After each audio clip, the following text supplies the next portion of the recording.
Ma'asyiral muslimin wa zumratal mu'minina wal mu'minati rahimakumullah. Assalamualaikum warahmatullahi wabarakatuh. Alhamdulillahil qail innahum fityatun amanu bi rabbihim wa zidnahum huda. Asyhadu an la ilaha illallah wahdahu la syarikalah alladzi nahana 'anittiba'il hawa wa asyhadu anna Muhammadan abduhu wa rasuluh alladzi la yantiqu 'anil hawa in huwa illa wahyu yuha. Qala Allahu ta'ala fil Qur'anil Karim, a'udzu billahi minasyaitonir rajim. Bismillahirrahmanirrahim. Qu anfusakum wa ahlikum nara al-ayah wallahu a'lam bimuradi bidzalik. Wa qala nabiyyu sallallahu alaihi wasallam innamal a'malu binniyat wa innamal likulli amrin ma nawa faman kana hijratu ila dunya yusibuha aw imra'atin yankihuha fa hijratu ila ma hajara ilaihi. Al-hadits.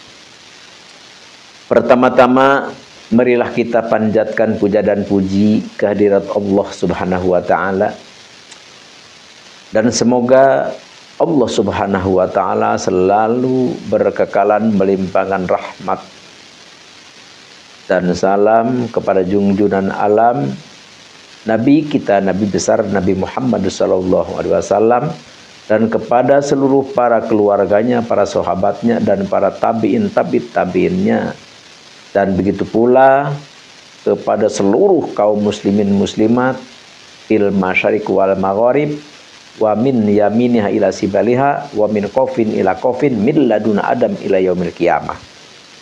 Amin ya Allah ya Rabbal alamin.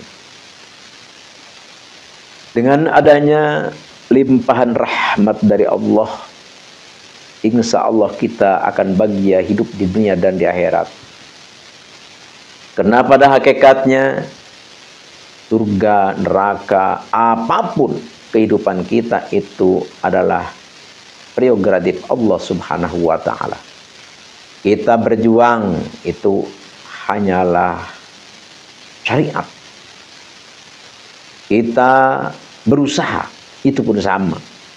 Sejatinya kehidupan, keputusan ini itu apa yang terjadi dan apa yang terbukti dan apa wujud nanti di diri kita yang menjelma itu adalah sudah ada catatan, ketentuan yang ditulis di buku catatan di Lauh Mahfuz ataupun di catatan Allah Subhanahu wa taala.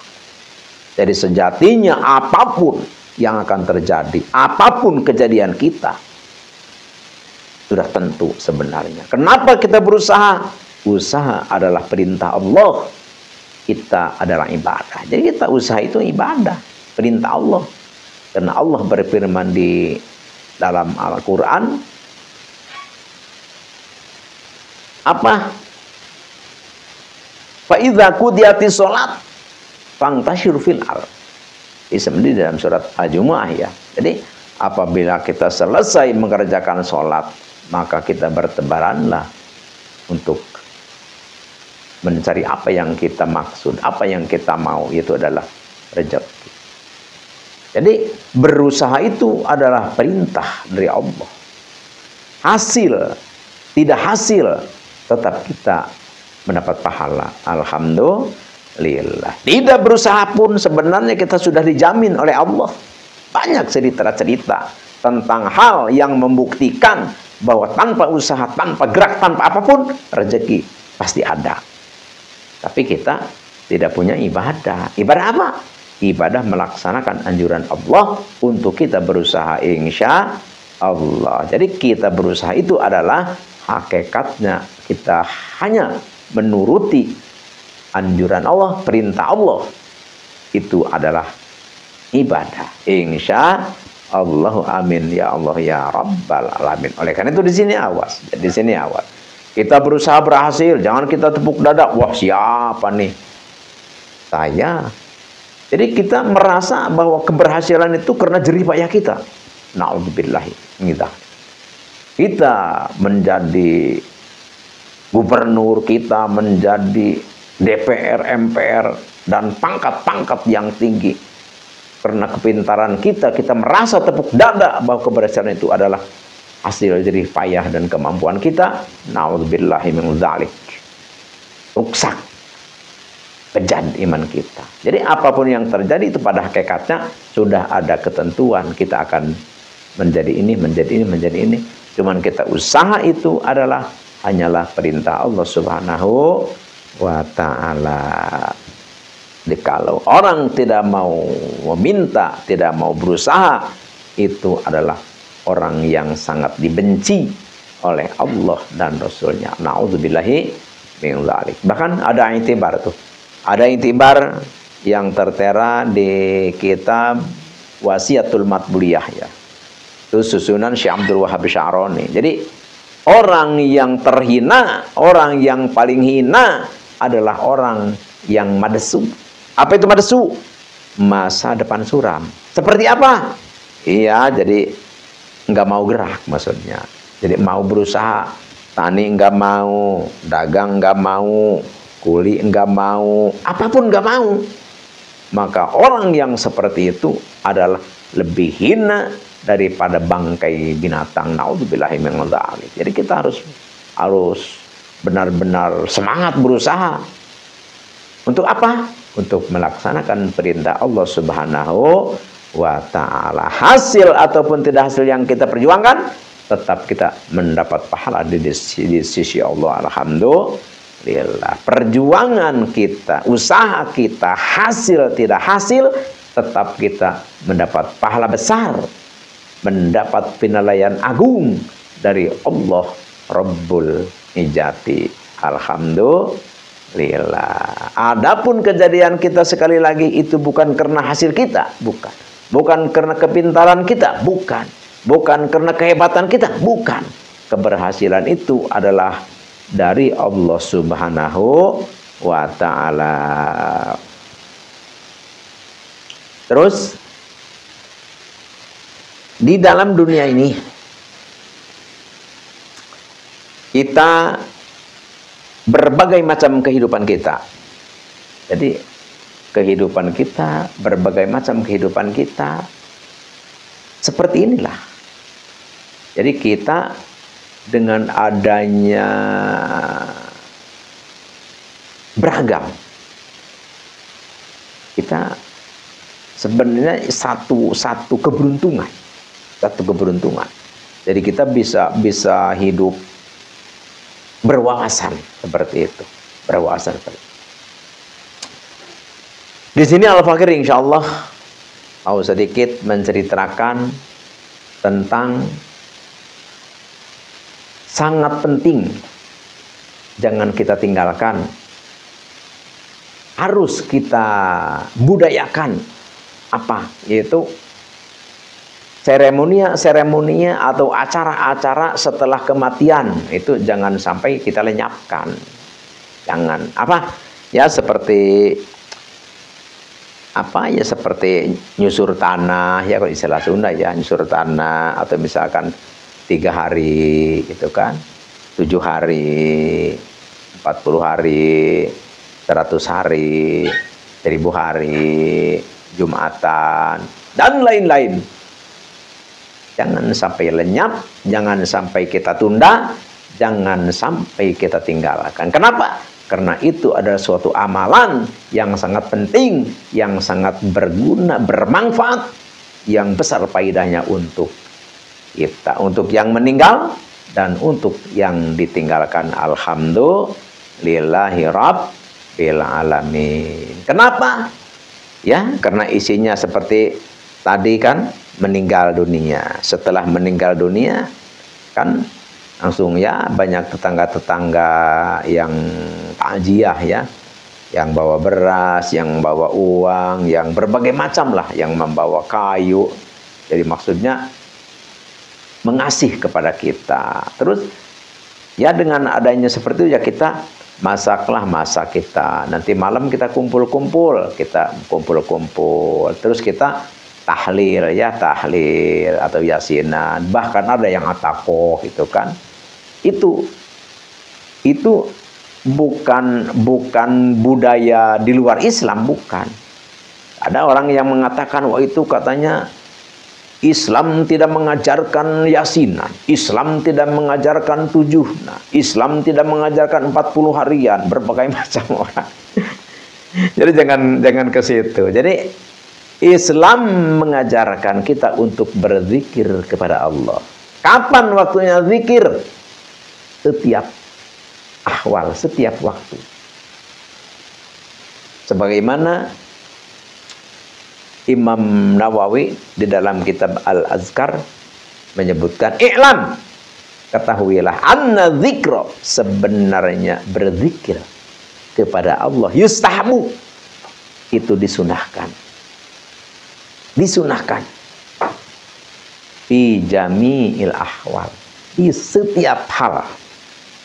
Illa fi waqtin warda syar'u bistisnaya, tergantung atau terkecuali waktu-waktu yang dilarang.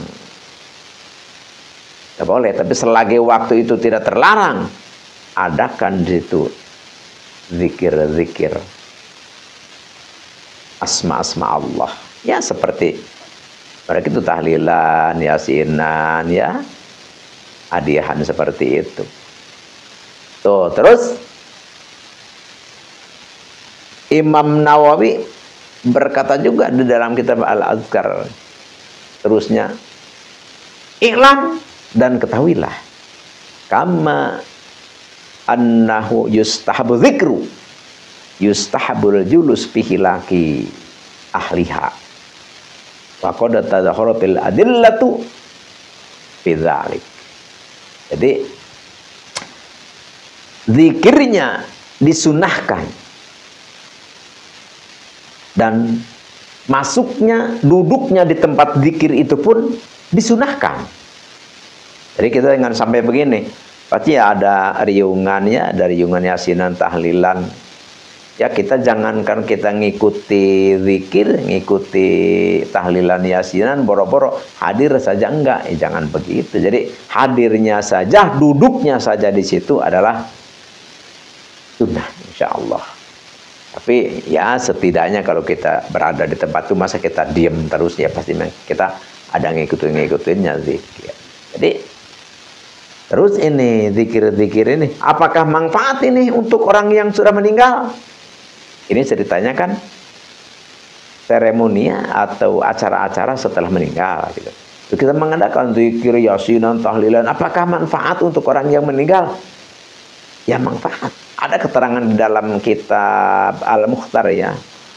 Innalil insan, sesungguhnya untuk manusia itu kan, ayat ala thawaba, seandainya menjadikan pahala-pahala amal ibadah ya, itu wayasiru, itu sampai ke ahli kubur. Min sholatihi, misalkan sholatnya, wasodaqin, sodakohnya, sampai kita misalkan nih, kan kita membaca tahlil, membaca misalkan apa yasin dan sebagainya lah, kita zikir-zikir itu kan dihadiahkan, itu pahalanya kepada orang yang telah meninggal, itu wayasilu, itu sampai ini semua ittifaq Ahlus Sunnah wal Jamaah, semua berpendapat bahwa sampai hadiah pahala ke ahli kubur seperti itu. Tapi ini Nabi juga ini melaksanakan atau mengajarkan bahwa pahala yang dihadiahkan terhadap orang yang sudah meninggal itu sampai seperti itu. Jadi oleh karena itu kegiatan-kegiatan, acara-acara setelah meninggal ini jangan sampai lenyap.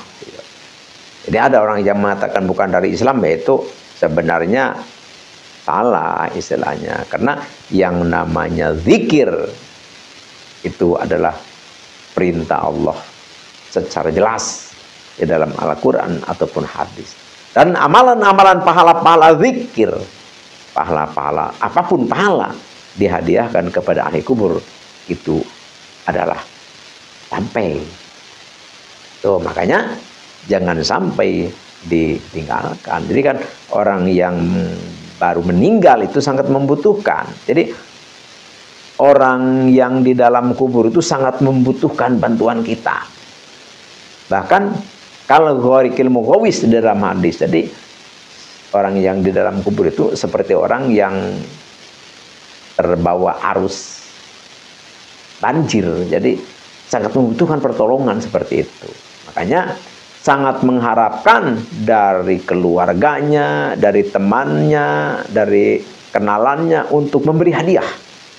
Makanya seandainya kita punya teman nih di dunia, enggak akrab, waktu di dunia kita enggak begitu butuh sama orang, tapi setelah kita meninggal, kita ingat membutuhkan pertolongan orang itu. Subhanallah. Oleh karena itu, seperti apapun kita bisa membahagiakan orang tua, tapi kalau kita tidak bisa menghadiahkan pahala, maka tetap tidak akan termasuk orang yang baik atau birrul walidain.